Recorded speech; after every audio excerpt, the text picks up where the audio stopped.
Thank you, Jeffrey, for being here. I've been wanting to interview you for a while because I feel like you have such a unique story and you're such a great dad. And I think we can learn a lot from you. And so will you tell the audience a little bit about yourself? Well, my name is Jeffrey Hysons, and Haitian. I moved to the state over a decade ago. Joined the military, got married, got divorced. How long were you married for? 6 years. 6 years. Okay. Yeah. Okay. So you got married, got divorced. Yes, I have. What else? I have 3 children. Okay. My oldest wasn't part of my marriage, actually. He was born in Haiti, and I had to bring him here. Okay. And the other 2 are 11 and 8. Okay. And they live in Florida now with their 11, mom. 8. Yes. Okay. So you brought your son to the States. What 2 was years that ago. experience like? How old is he? He's 18 now. Oh, wow. Yes, he's 18, and it was, for me, it was more so of a shock of the thing that I have to learn. It also opened my eyes, compare like countries as far as like resources, Right. because his mother and I, we knew that he was deaf at birth. Oh, okay. And yes, due to an infection that he had, they could have caught it, but they did not. So 2 years ago, when I brought him here, and I enrolled him in school because he was deaf to Washington School of the Deaf, Okay. and we found out he was also autistic. Okay. And that was another challenge that added to me to try to navigate properly as a single dad and all of the new things that comes with it. Right. That must be a lot. Wait, so let me understand. So he came here at what age? I'll say 16, 17 around. So he was in Haiti most of the time before that It was with in his Haiti, mom. and they moved to DR for a while. Oh, DR. Okay, Yes, got to it. get better help with the ear infection and all of that. Yeah. Okay, got it. And so how was she managing? Like, were you guys co-parenting before, or what did that look like? It wasn't really a co-parenting, I'll say, because the distance make it harder, like in that aspect. Right. However, I did my best to always call, always checking all the birthdays and all of that. I was always trying to be present as much as I can or knew how to. Right. Yeah. Right. How old were you when you had him? I was 19. Oh, okay. So a little younger. Yeah. Got it. And so did you live in Haiti at that time? Yes. Okay. Got it. So what is your guys' dynamic now, him and his mother? Or you and his mother? We still talk. I mean, I say we're friends. Okay. If she needs to talk to him, if he's not answering, so I'll make sure that he talks to his mom. Okay. And I don't think we like talk about like her personal life, Right. but it's not like I'm a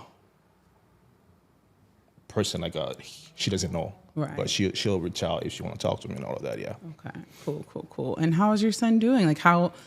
What did you have to learn to be able to care for him and his particular needs? That's a loaded question. Yeah.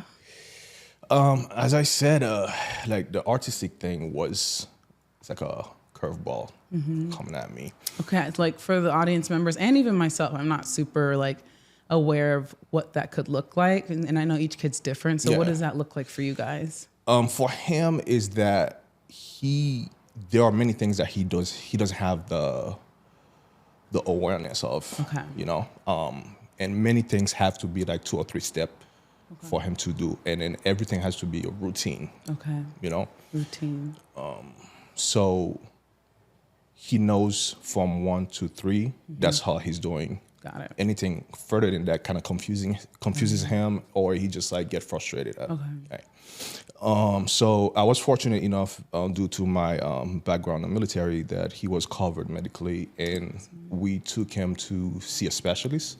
The development doctor explained to me that he will only learn at the 3rd grade level. Okay. Although he's 18 and everything like that. And most of the challenge come to the fact that for me, it's as a father and my firstborn, there are many things I already know I will never get to experience with him.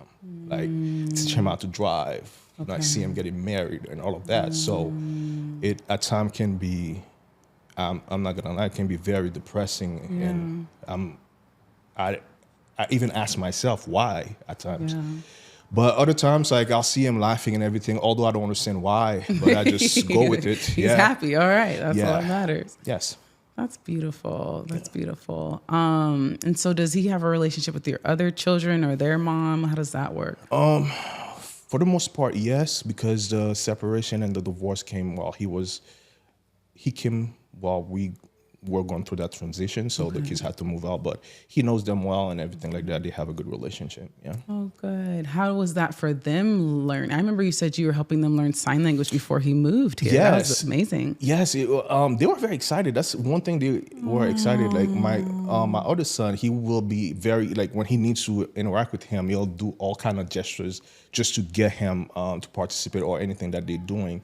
It was very excited for them, and it's nice to see that they were like eager to learn and to interact with him. Yeah. That's awesome. That's awesome.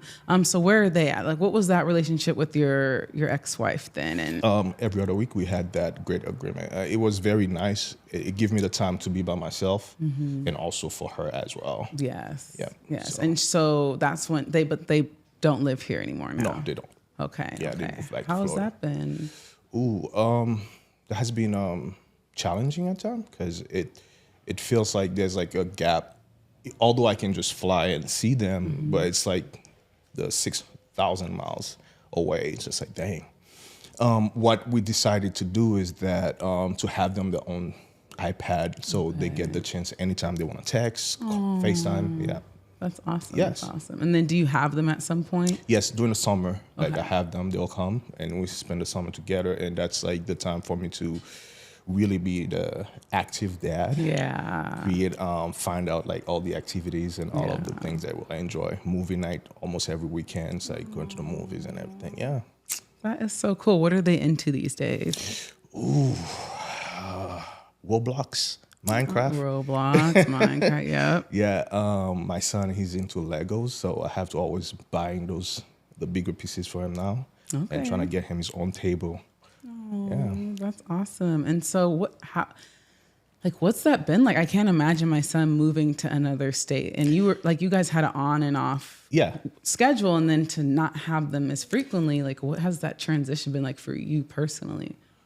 I'll say that at the beginning it was strange. It's something that, hey, I'll miss them a lot. And with knowing that the reassurance that I have is just that I know that the mom will do their best to be there for them. That's for sure. I'm like, okay, cool. That I can put my mind at ease. Right. And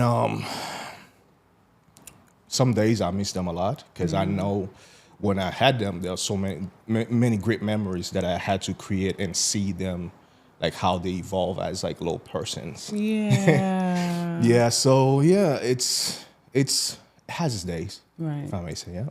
Right. Now let's take a step back, because one thing that I've heard about with military families is that there can be a little bit, maybe more divorce. I don't know about the rates, but because of, this idea of maybe needing to get married sooner, maybe a fear of war challenges that, what am I trying to say? I've heard that, divorce can happen more commonly in military families because of the strain of being deployed maybe, or getting married too young because there's a fear of like, hey, I might not be here tomorrow. I want to have had this milestone. Or you get paid more if you're married. So was that any of that? Did that play a role in your experience at all? Let's say all the above. Okay. Yeah, all the above.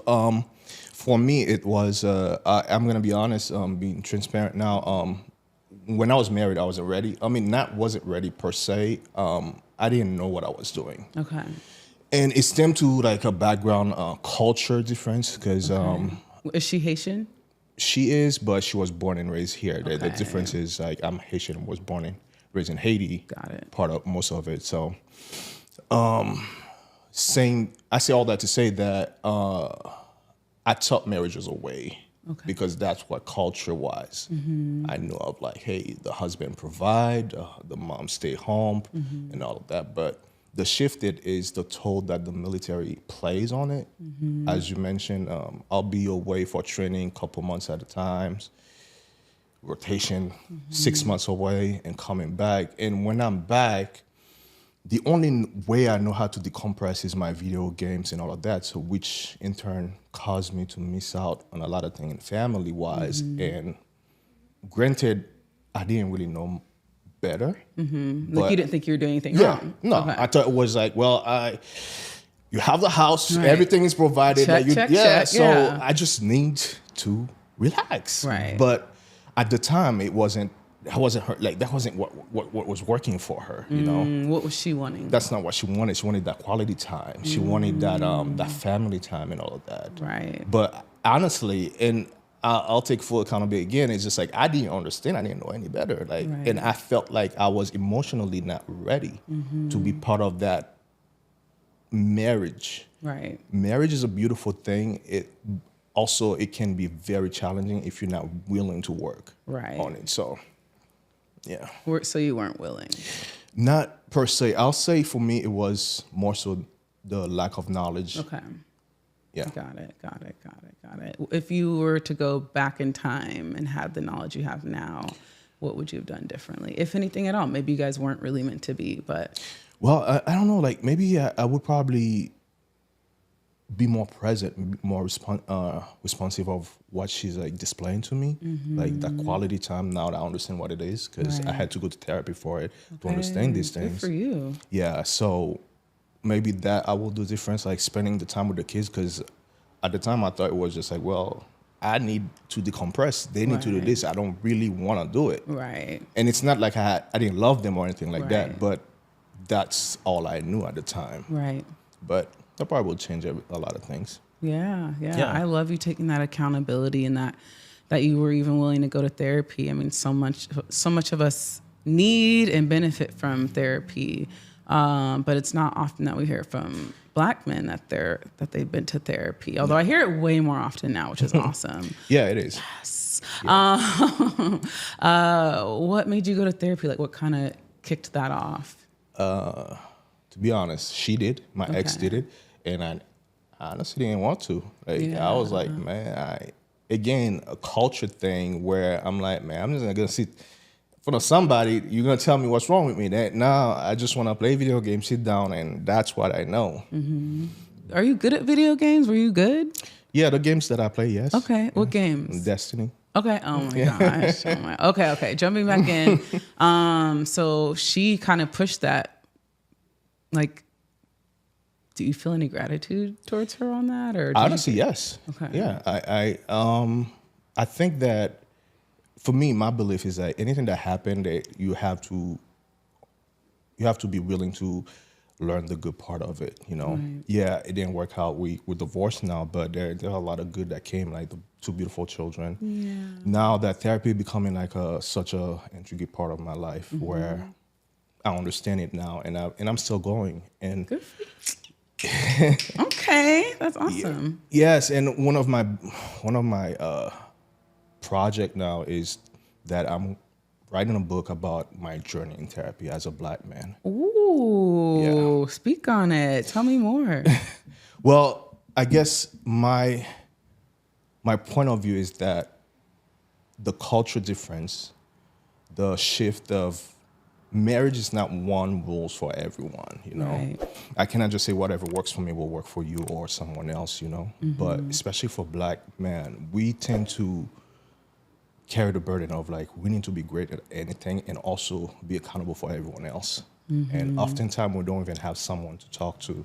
Right. So I think I illustrate a lot of my shortcoming in the book and explain all the differences. Like, because one of the things that I've had to get accustomed to is that through the military, we were provided therapists. However, they were changing oftentimes. So I had to learn to be with like a different culture, background person, and I've learned a lot. Like whether it's a white person or a Black person that was my therapist, I still learn a lot. Okay. So, Yeah. I remember there's a time in my life where I had experienced a lot of like bad moments with white men, especially like when I was in college and high school. They were so intimidated by me. They would say rude things, call me out of my name, just really cowardice stuff, unprompted. Yeah. And there's a time where I was like, I don't want a white male therapist. Like, I'm very angry at white men actually at that time. They would treat me very, very poorly and were just never give me eye contact, just weird things. And I remember getting a white male therapist. He's like, "So how do you feel having me?" I was like, "Well, you're the only person who's available." But he actually taught me some really core things that I use to this day, which then we didn't know was ADHD for me. But I will always remember this whole like, Sydney, you've got this all or nothing thing going on. Like if you can't do it all now, then you do none of it, and that's not going to actually help you. So anyways, I will say shout out to that white male therapist. I did get something from him, but. So your point is like, hey, it doesn't matter. It doesn't necessarily matter what the makeup of the person is. You can get something out of it regardless. Yeah, because one thing is still now, I remember one of my female therapists, she was white, and she taught me the centre,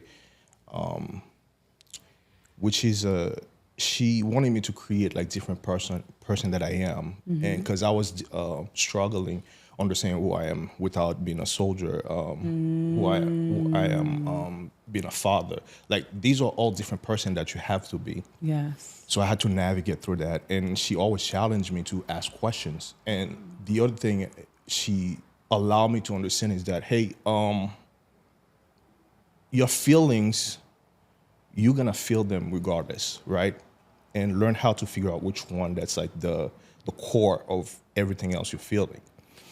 The main point I want you to get out of it is that you're gonna end up making a choice based on that feeling, based on that emotions, right? Right. You need to be ready to face that consequence, because any choice that you make will come with like some type of consequence. You have to be able to be, hey, I made that choice. Right. That's what's important. So till now, I still remember. Yeah. Accountability. That's major. I really appreciate you also opening that up, saying like, hey, I had to come out of the military and figure out how do I show up in this new part of my life. Yeah.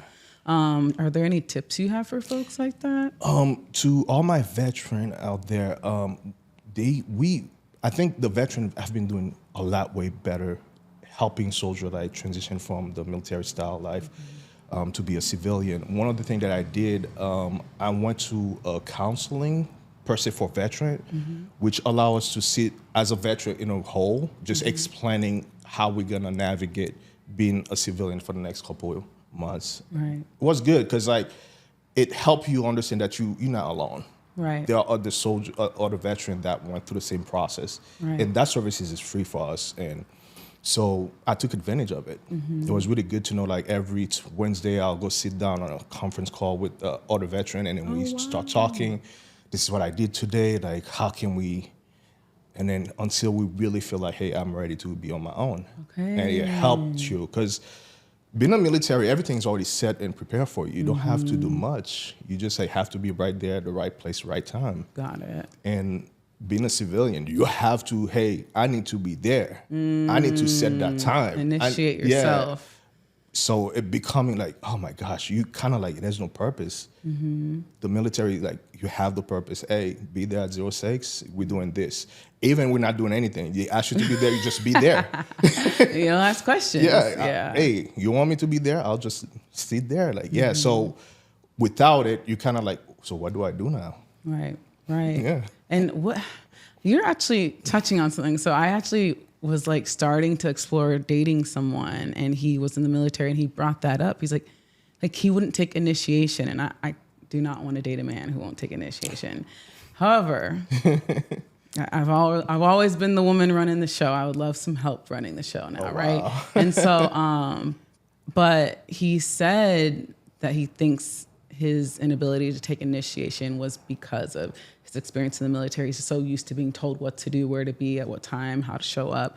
So like this idea of feeling permission or even having the thought to do something on your own has been challenging. Is that resonating? Is that something you've heard before? Yeah, definitely. Even at time when you become, you get to a leadership position in the military, you still have someone on top of you telling you, hey, I want your soldier to be there certain time, unless like there's a task that you at the time you're like, hey, this need to be fixed. Right. However, you still have to go, hey, I need to go to the first round, like to know where my soldier needs to be and all of that. So it's ingrained in you like every single day. It's like, and one of the things that I feel like they did really good is like that 10 weeks at basic training. That's what they start doing with you at the very early stage. Like, the conditioning you like to, hey, waking up at 06, you're doing this, you're doing that. And part of me liked it, like, because one thing I enjoy is just like, I didn't have to worry what I'm eating. I know I eat like 07, 11, 05. Wow. I mean, 1700, and then I'm okay. I don't have to worry what's cooking, Right. what's for dinner or lunch or breakfast. I just go eat Okay. at the time, and then I'm good. Wow. So it, for us, I mean, for some of us, it really makes life very simpler for us. It just, hey, I go eat, come, and then do my part. Yeah. Okay. So I guess I just didn't really comprehend, and I never will to the full extent because I haven't been in y'all's shoes, but I never thought about the impact that can have on someone and then them coming into civilian life. How long were you in the military and what branch? I was in the Army, in the military for 7 years. 7 years. Got it. And so kind of bringing things a little bit forward to now, like, what do you think, what are some things that you overcame in your co-parenting that you're proud of yourself for? Oh, the ability to, one thing that we have been doing very well, it's not overstep each other. So, like, one example, if I were to call the kids and I'm FaceTiming with them and the mom is telling them to do something at the time that I wasn't even aware of, I'm not gonna act like I didn't know. I'll just go with it. Right. You know? Right. Like, I just go with the flow and everything like that. Although we're probably gonna have another conversation about it. Hey, they did this or that. But I just, hey, mommy's speaking, you know, let's go. That's respect. So, yeah, that's for sure. Yeah. That's great. And then what about your eldest? What is he up to these days? Oh man, it's a very strange relationship.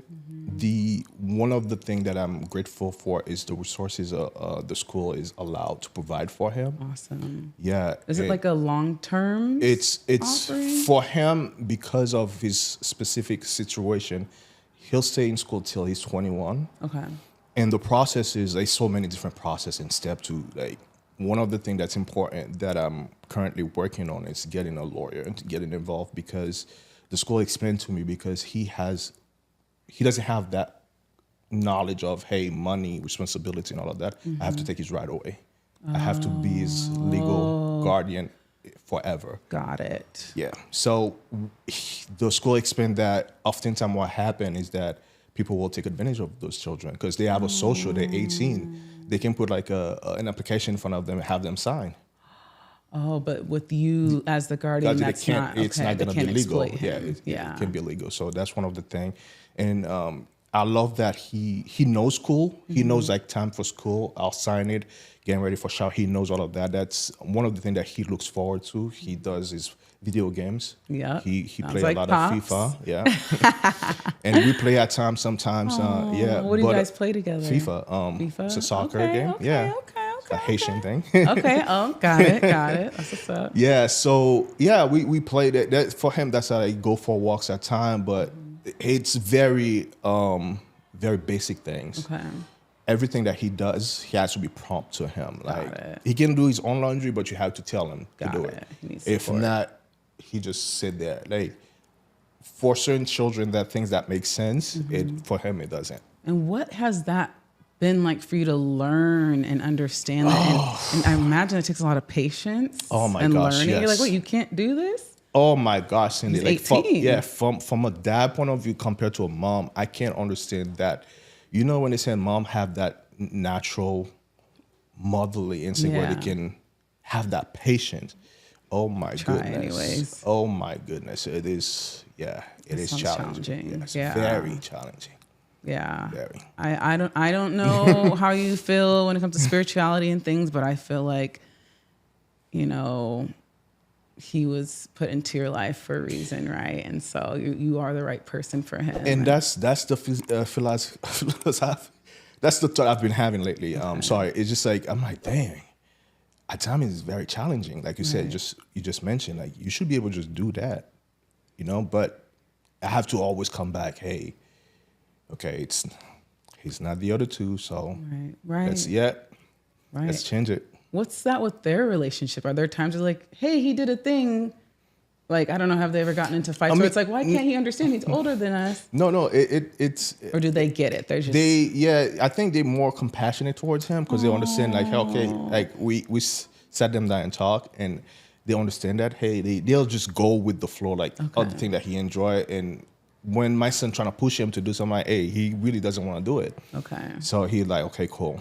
Okay. Yeah. I love to hear that your other kids are, connecting with their brother in a way that makes sense for all of them. Yeah, it's different, but it works. Yeah. I mean, that's just so incredible that, you've got two co-parenting situations, Yes. if you will, and you've matured and grown so much, it sounds like. And It's you like use a force resources. It was what? It's like a force to mature at this point. It's you just have thrown to into the water yeah. kind of thing.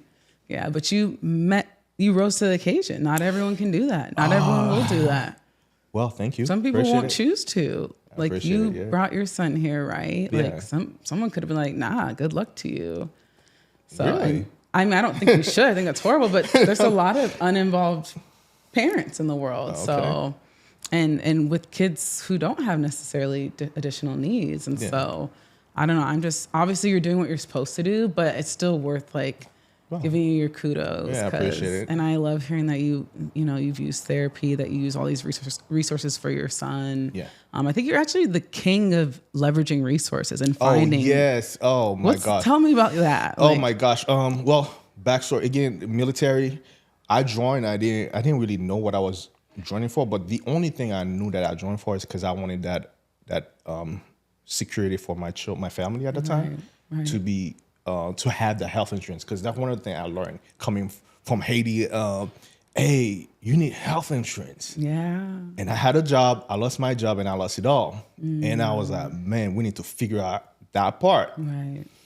But one thing I still remember my recruiters told me at the time, he said, once you join, the sky's the limit. I didn't understand it at the time. I really did not understand it at the time. And you still get to leverage a lot of these benefits. Yes, As you should. Yeah. That is awesome. I didn't understand it, like I was saying. And I joined, and like I said, we get all the health insurance and everything. And as I'm going, like maturing, getting promoted and all of that, I'm like, okay, that's how it works. And 401k, like the military call it TSP. I didn't know about it. I learned about it in the military. Awesome. And I leveraged that. I maximized it. What else? Schooling. I'm currently finishing my associate degree for free. Congratulations. Yeah, yes, thank you. for free. That's what we love to hear. Yes, and I'm Well, it using wasn't that. free. You put in the work to receive that benefit. Yes, but yes, I but hear you. it's something that cannot be compared outside in the civilian world. Yeah. I'm still pursuing my bachelor in networking engineering. So awesome. yeah, That's great. yeah. So we're not stopping there. Yeah. Do you have any other dreams for you and your family, or anything on the horizon? Any vacations? Anything? Any milestones? Man, well, I have plenty. That some I've done. Like I recently published a book, self-published a book. What's the book called? Tell the audience. Love with Fragment of Memories. One more time. Love with Fragments of Memories. Ooh, Yes. what's that about? It's about this man.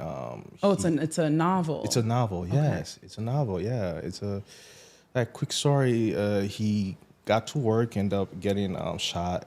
Yeah, no, and then been in a coma for a while. Then wake up, and then he has strange abilities and all of that. So yes. Ooh, what do you mean strange abilities? Yeah, Is this sci-fi? It's sci-fi fiction, all of that. Yeah. I love We tried sci-fi. to I don't know. It's just something that came up to me, like, and I tried to put it on paper. Yes, I did that.